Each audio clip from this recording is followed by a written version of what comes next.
and the Holy Spirit. Amen. Father God in heaven, Lord Jesus Christ and the Holy Spirit, we praise, we adore, we magnify your name, O Lord. You are the Lord of Lords, you are the King of Kings. Especially, we may feel uncomfortable, Lord, in our services, O Lord. Continue to pour out your Holy Spirit to each one of us, O Lord. And every time that we stumble, O Lord, you're still there to pick us up. Lord, thank you.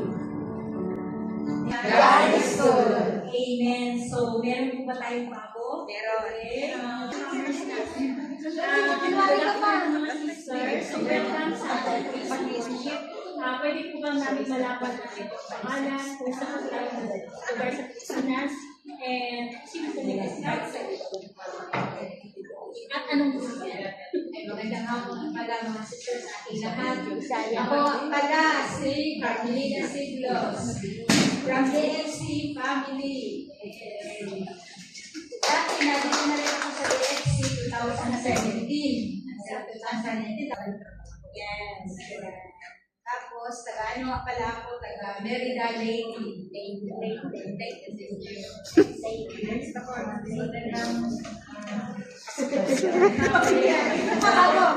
Bago dating.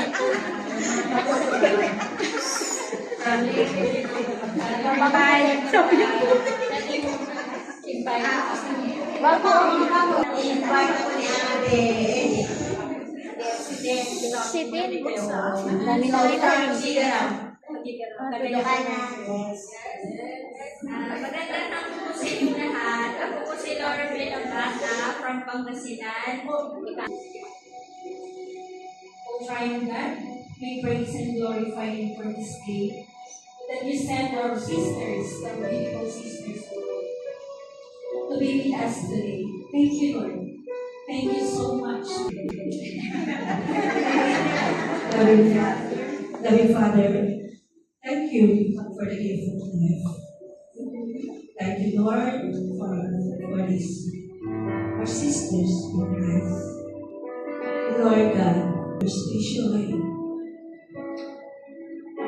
may you bless them, grant them all the desires of their heart. Panginoon,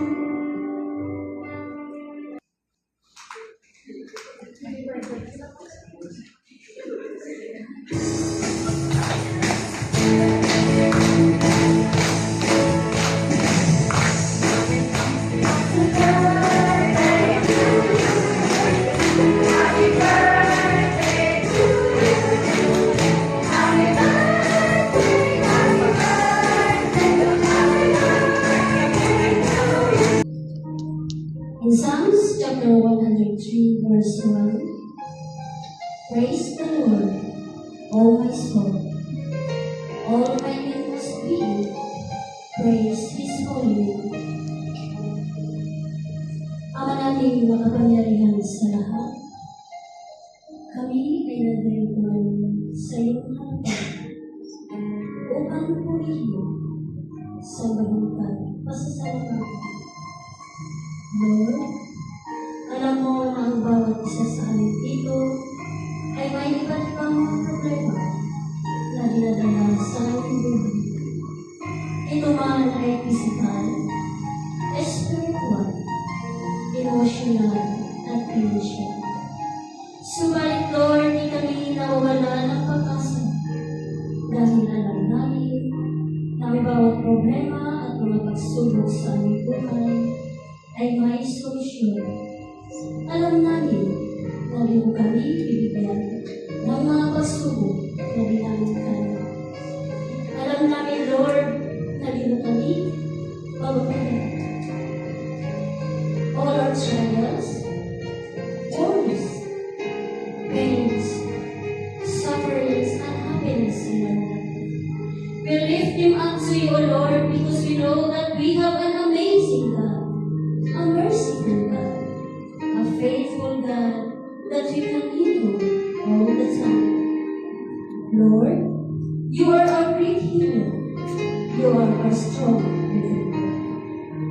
Almighty Father, we worship you, O Lord. We glorify your name. We magnify you, O Lord God. We adore you. You are kings of all kings, Lord of all lords. You are our rock and our refuge. You are our strength and our hope. You are our shield and our protection.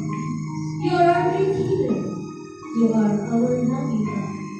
You are our sure foundation, our fortress, and our deliverer. You are our everlasting God. Panginoon, alam mo na marami kaming mga pagkakasala sa iyo. Marami kaming mga pagkukulang sa iyo. Sa kabila ng aming mga pagkakamali, hindi mo kami pinabayaan.